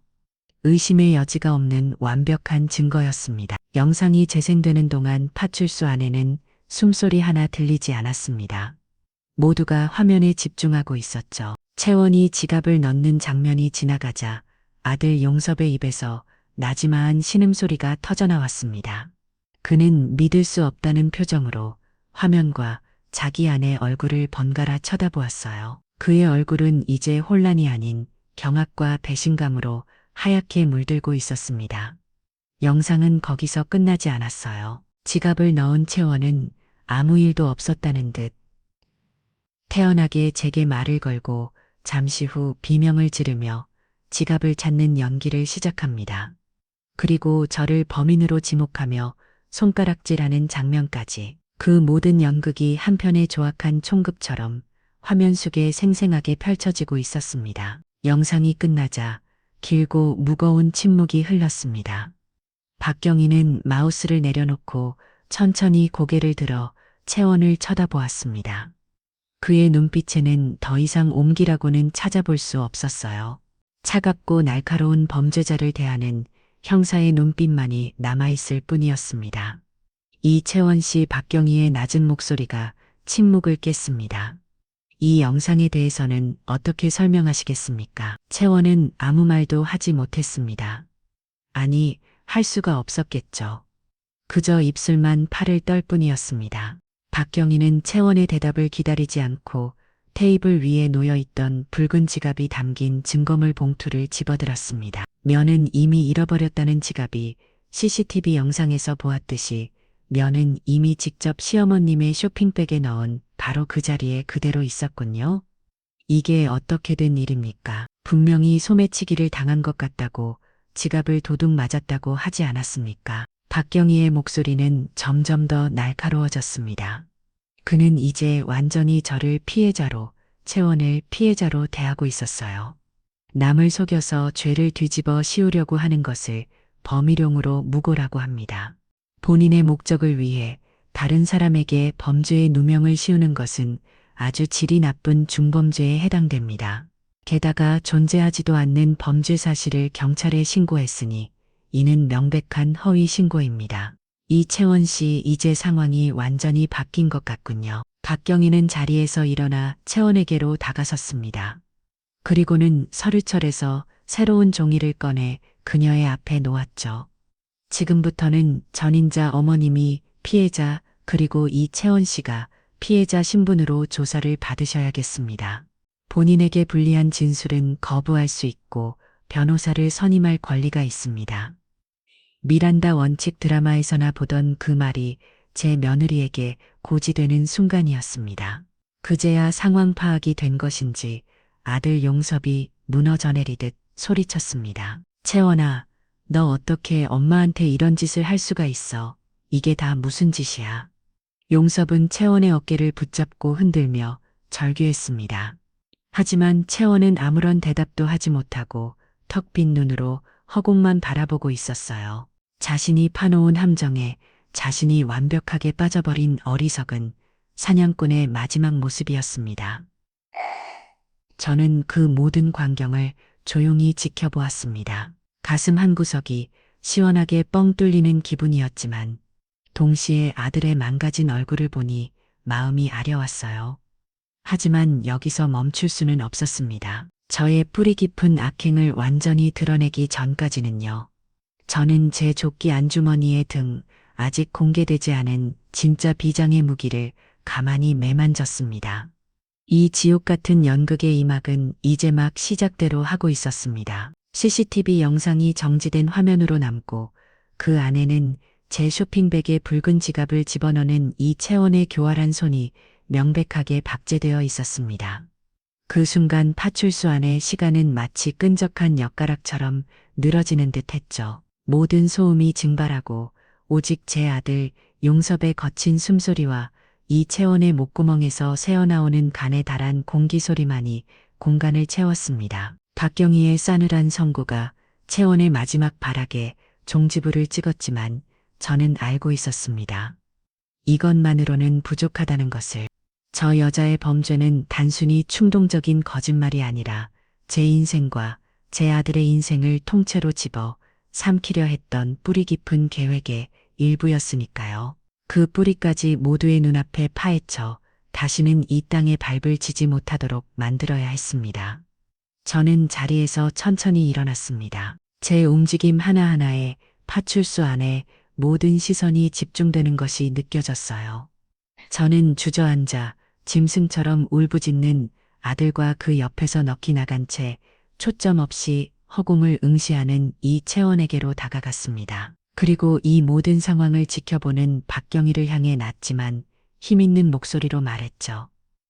잠깐만요, 경희님. 제 목소리에 아들은 울음을 그치고 고개를 들었고 박경희는 의아한 표정으로 저를 바라보았습니다. 아직 끝나지 않았습니다. 경희님과 제 아들, 그리고 저기 저 여자까지 모두가 들어야 할 이야기가 아직 남았습니다. 저는 조끼 안주머니 깊숙한 곳으로 손을 넣었습니다. 그 안에서 아침부터 제 체원으로 미지근하게 되어진 작고 차가운 금속 물체가 손가락에 잡혔습니다. 저는 그것을 천천히 꺼내어 탕소리가 나지 않도록 조심스럽게 테이블 위에 내려놓았습니다. 작고 네모난 검은색 녹음기, 그 보자를 꺼넘는 물건이 등장하자마자 이채원의 얼굴에 남아있던 마지막 픽임마저 완전히 사라져버렸습니다. 마치 사형 집행인의 칼을 목도한 죄수처럼 그녀의 온몸이 경직되고 동공이 절망으로 확장되는 것을 저는 똑똑히 보았습니다. 이것은 녹음기입니다. 어머님, 박경희가 조심스럽게 물었습니다네. 오늘 아침 제 전 며느리가 될 저 여자가 저의 집 앞에 도착한 순간부터 바로 이 순간까지의 모든 소리를 담고 있는 물건입니다. 저 여자가 제게 어떤 달콤한 말로 접근해서 어떤 치밀하는 계획으로 저를 이곳까지 끌고 왔는지 그 모든 과정이 이 안에 생생하게 들어 있습니다. 한번 들어보시겠습니까? 경희님, 저 여자의 연기가 얼마나 훌륭했는지 저는 대답을 기다리지 않고 녹음기의 재생 버튼을 눌렀습니다. 지직거리는 작은 소음과 함께 가장 먼저 흘러나온 것은 제 자신과 채원의 목소리였습니다. 어머니, 저 채원이에요. 잘 지내셨어요? 이번 주말에 저랑 어디 바람 쐬러 안 가실래요? 제가 맛있는 것도 사드리고 예쁜 옷도 한번 사드릴게요. 자신의 목소리가 스피커를 통해 흘러나오자 채원은 양손으로 귀를 막으려는 듯한 몸짓을 취하다가 이내 포기하고 테이블 위로 엎드렸습니다. 아들 용섭은 주먹을 너무 세게 쥐인 나머지 손가락 마디가 하얗게 변해 있었어요. 녹음된 내용은 계속해서 흘러나왔습니다. 시장으로 가는 차 안에서 채원은 제 건강을 걱정하는 척하며 은근슬쩍 제 재산 상태를 떠보려 했습니다. 어머니, 그래서 저번에 제가 말씀드린 투자는 정말 생각 없으세요? 어머니가 가지고 계신 그 아파트 현금으로 바꾸면 정말 큰 돈인데 그걸로 편하게 사시면 얼마나 좋아요? 됐다, 그 이야기는 그만하라고 했다. 아이 참, 어머니는 너무 돈을 모르세요. 제가 다 알아서 해드린다는데도 나중에 후회하실 거예요. 정말로요. 그 대화를 듣고 있는 용섭의 어깨가 축 처졌습니다. 자신의 어머니가 저런 모욕적인 말을 듣고 있을 때 자기는 아무것도 모르고 있었다는 죄책감이 그의 얼굴에 역력히 드러났죠. 이어서 시장에서의 대화가 흘러나왔습니다. 값싼 몸베 바지를 사주며 주변 사람들이 다 듣도록 생색을 내던 목소리, 그리고 마침내 저를 범행 장소로 유인하던 그 목소리까지. 모든 것이 명백한 계획의 일부였음을 증명하고 있었죠. 저는 녹음기를 잠시 멈추었습니다. 그리고 고요해진 파출소 안을 둘러보며 말했습니다. 여기까지는 전체 요리에 불과합니다. 이제부터가 진짜주 요리입니다. 저는 다시 한번 버튼을 조작해 특정 구간의 파일을 재생했습니다. 제가 화장실에 간 사이 채원이 어딘가로 전화를 걸어 대화하던 내용이었습니다.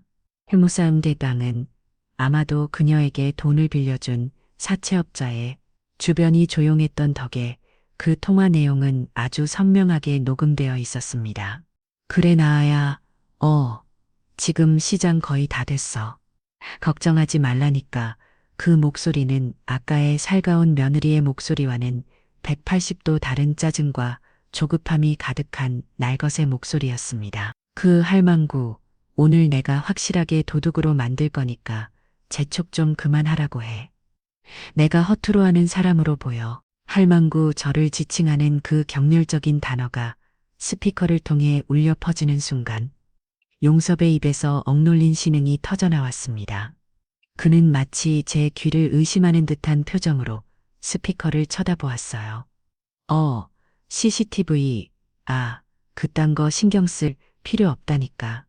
내가 다 계산해놨어. 사람이 이렇게 바글바글한데 그걸 어떻게 일일이 다 보냐고.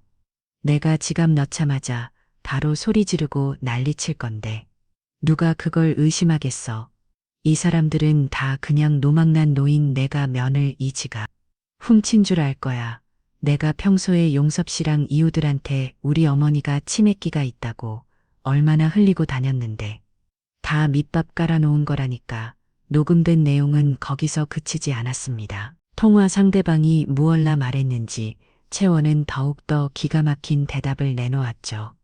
당연하지 그 할망구만 범죄자로 만들어서 굳이 소든 병원이든 천어로 오면 하나밖에 없는 아들놈은 내 손바닥 아니야. 엄마가 전과자인데 어디 가서 큰 소리를 치겠어. 그때 가서 어머니 병원비가 필요하다. 합의금이 필요하다. 고슬리면 집 파는 서류에 도장 찍는 건 시간 문제라고. 그 집 팔아서 당신 빚부터 깔끔하게 갚고 나머지는 당연히 우리 거지. 그러니까 조금만 더 기다려. 오늘 안에 모든 게 다 해결된다니까.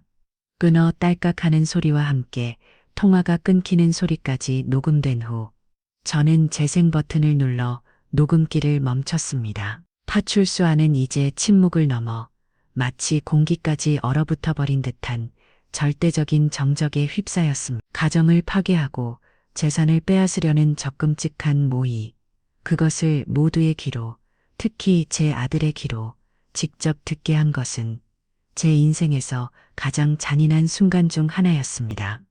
하지만 이 잔인한 진실만이 제 아들을 살릴 수 있는 유일한 약이었습니다.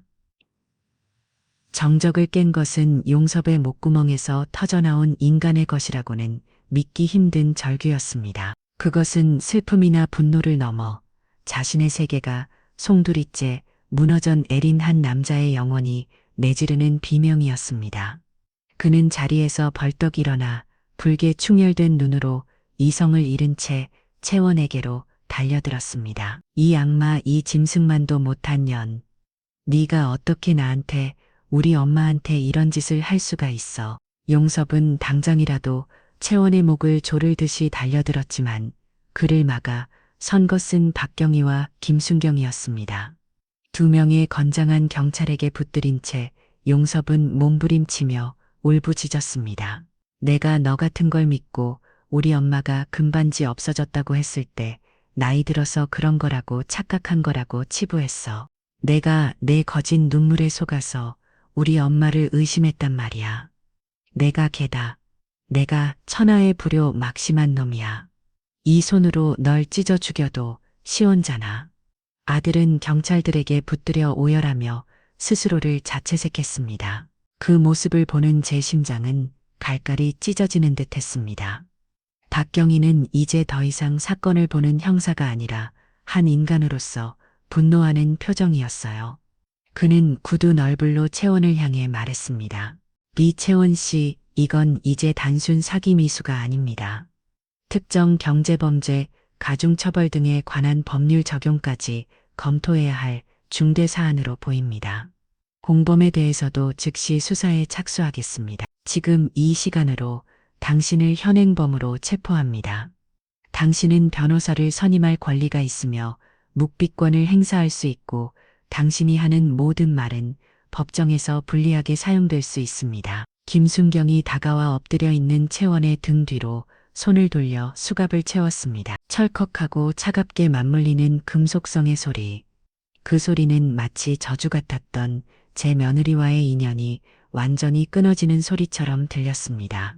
수갑을 잔 채 여자 경찰에게 끌려 유치장으로 향하는 채원의 텅 빈 눈동자와 마주쳤을 때 저는 그 안에서 그 어떤 후회나 반성의 기미도 찾아볼 수 없었습니다. 오직 모든 것을 잃어버린 자의 공허한 절망만이 남아있을 뿐이었죠. 그것으로 충분했습니다. 저 여자에게는 그 어떤 동정도 연민도 사치일 뿐이었습니다.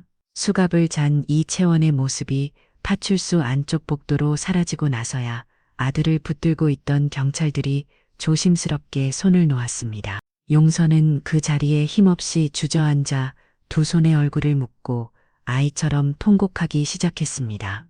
그 처절한 울음소리가 텅 빈 파출소 안을 가득 메웠고 그 울음은 제 심장을 후벼하는 듯 했습니다.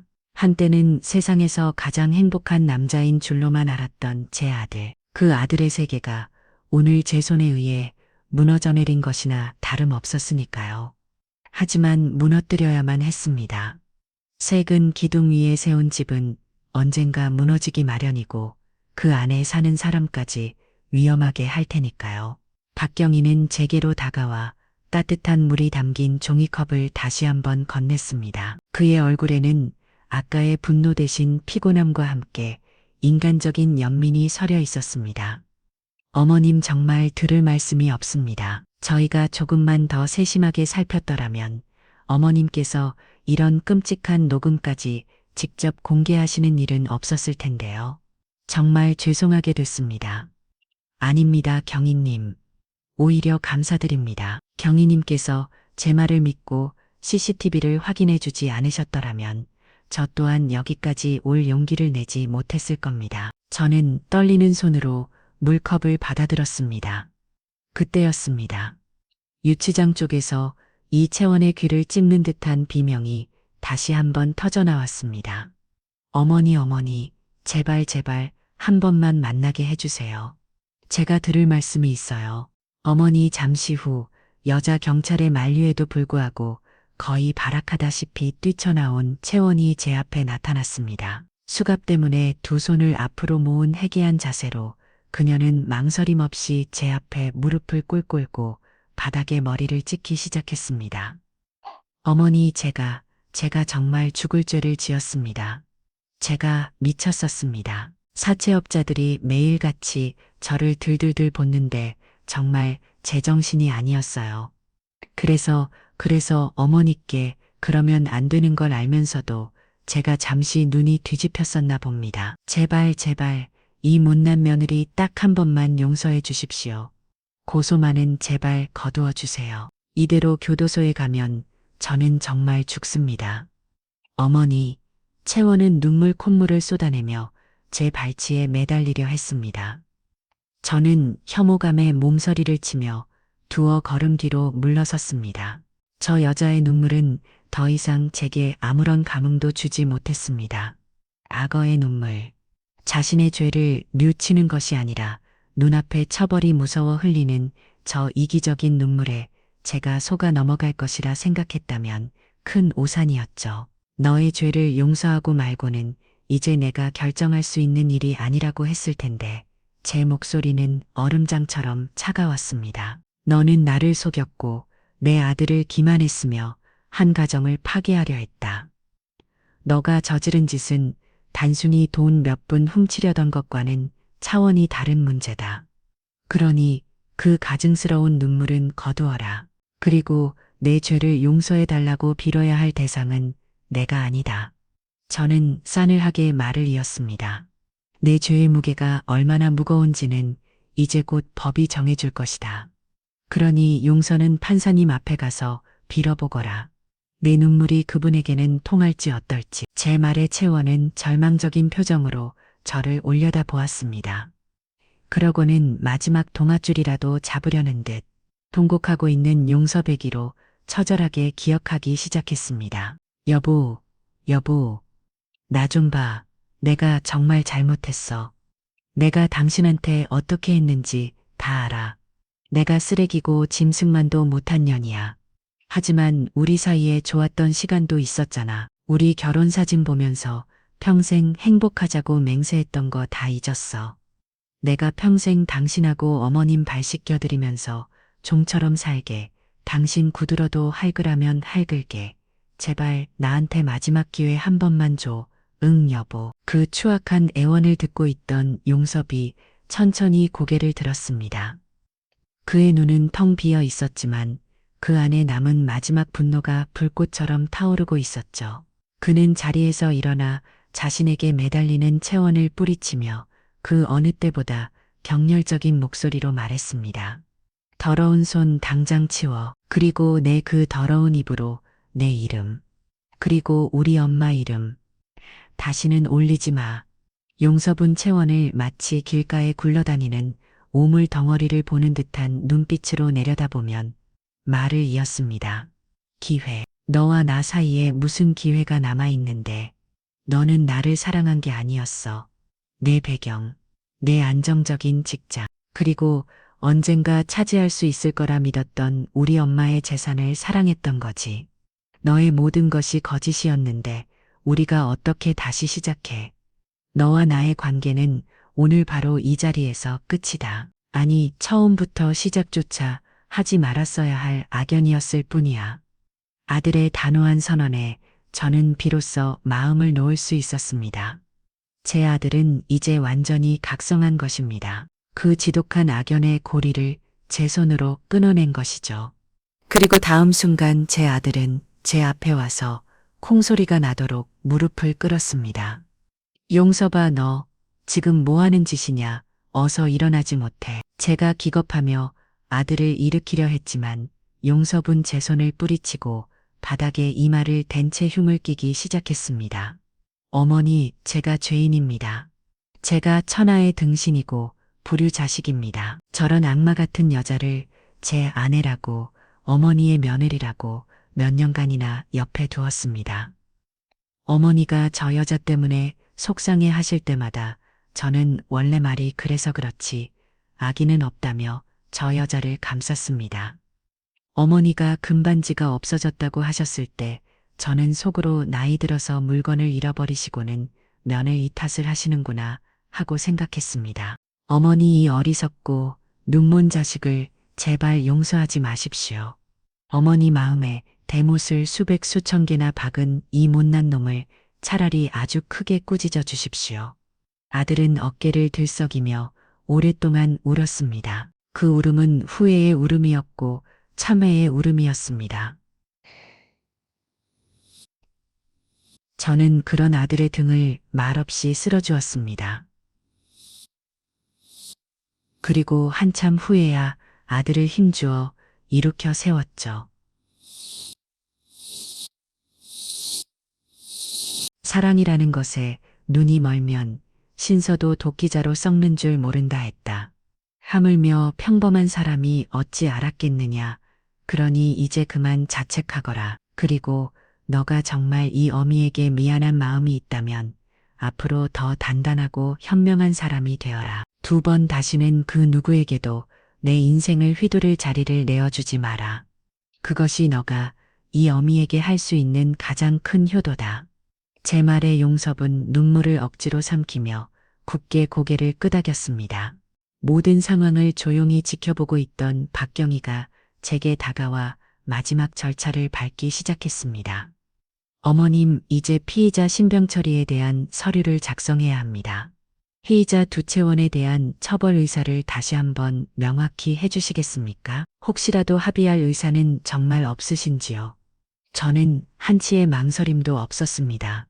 저를 바라보는 아들의 결연한 눈빛, 그리고 여자 경찰에게 끌려나가며 저를 저주하듯 노려보는 이채원의 눈빛을 정면으로 마주하며 제 인생에서 가장 단호하고도 명료한 목소리로 이 사건의 마침표를 찍었습니다. 경위님, 다시 한번 분명히 말씀드리지만 저는 제 전 며느리가 될 저 여자 두채원에 대해 제가 동원할 수 있는 모든 법적 책임을 물을 겁니다. 무고죄, 사기 미수죄, 존속에 대한 명예훼손, 제 아들에 대한 공갈 협박, 그 외에 검사님께서 찾아낼 수 있는 모든 제목을 적용하여 대한민국 법이 허용하는 가장 무겁고 엄중한 처벌을 받게 해주십시오.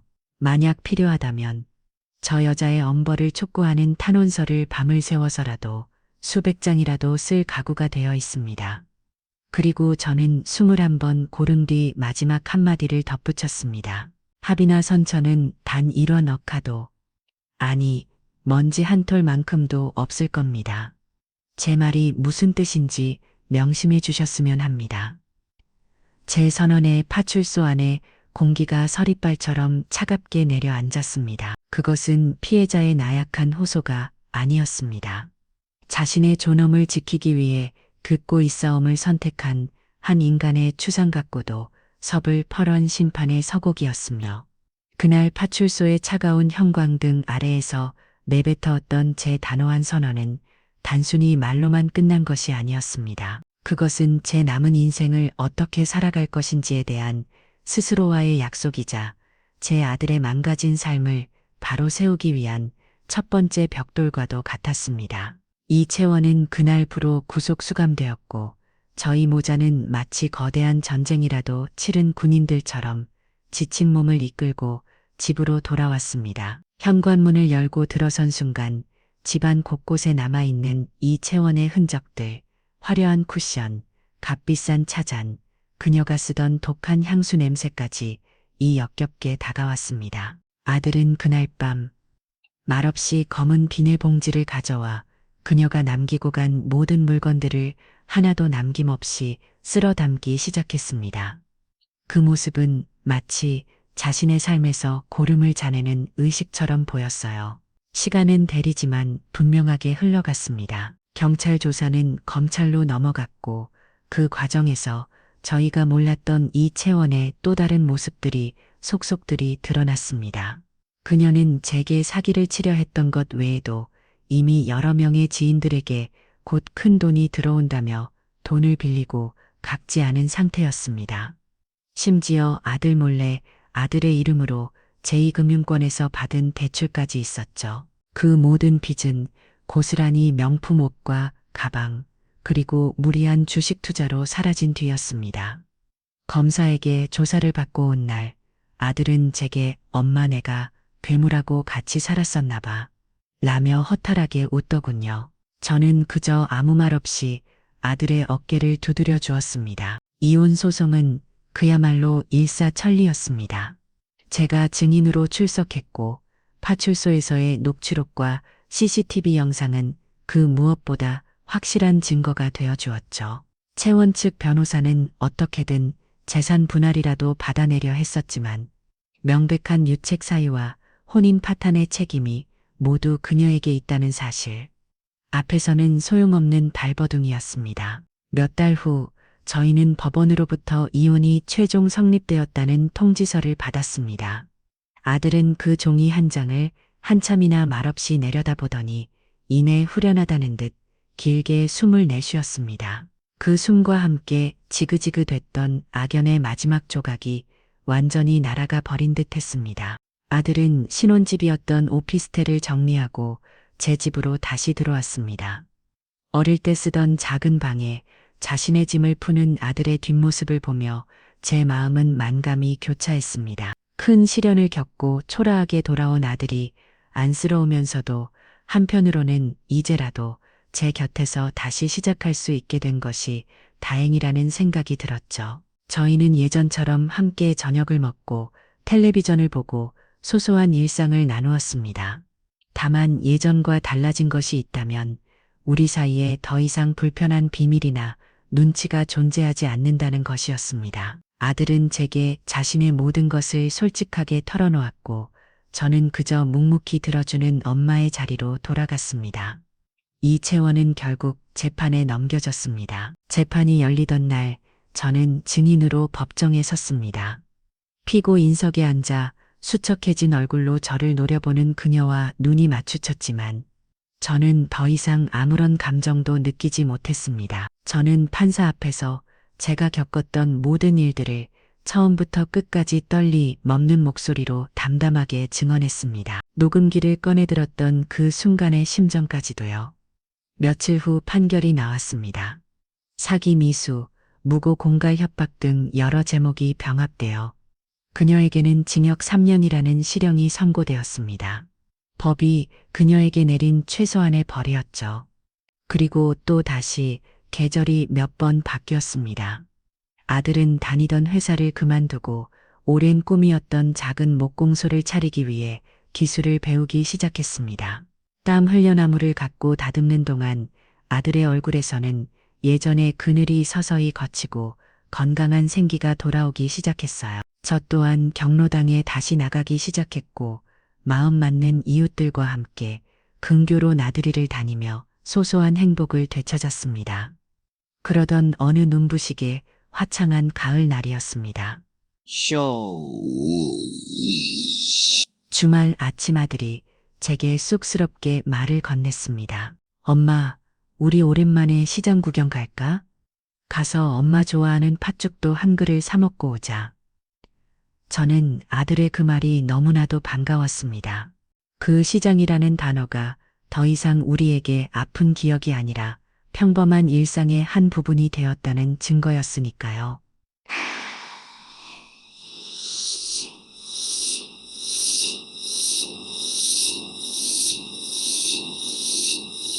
우리는 그 악몽 같았던 5일장을 다시 찾았습니다. 하지만 이번에는 모든 것이 달랐습니다. 그날은 저를 옥죄던 시선과 모욕으로 가득했던 공간이 오늘은 따스한 햇살과 활기찬 사람들의 웃음소리로 가득 차 있었습니다. 우리는 예전에 채원이 제게 사주었던 몸베 바지를 팔던 가게 앞을 지나쳤고 저를 도둑으로 몰았던 장신구 가게 앞도 스쳐 지나갔습니다. 하지만 이제 그곳들은 제게 아무런 상처도 주지 못했습니다. 이미 딱지가 않고 새살이 돋아난 오래된 흉터와도 같았죠. 저희는 시장 구석의 작은 팥죽집에 마주 앉았습니다.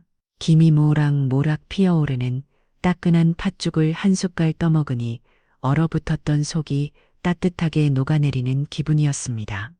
엄마 아들이 저를 불렀습니다. 나 엄마한테 정말 고마워. 그때 엄마가 그렇게 강하게 맞서주지 않았더라면 나는 아마 평생을 그 여자의 거짓말 속에서 허우적거리며 살았을 거야. 엄마가 나뿐만 아니라 내 남은 인생까지 구해준 거야.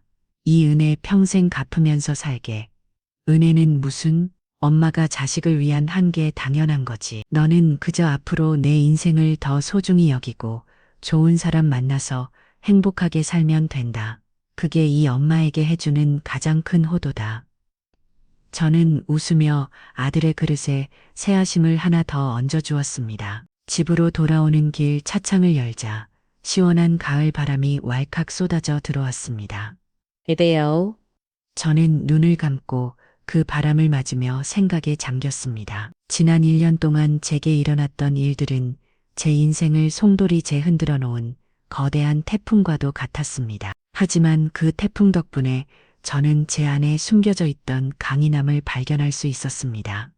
저는 더 이상 누군가에게 의지해야 하는 나약한 존재가 아니었습니다.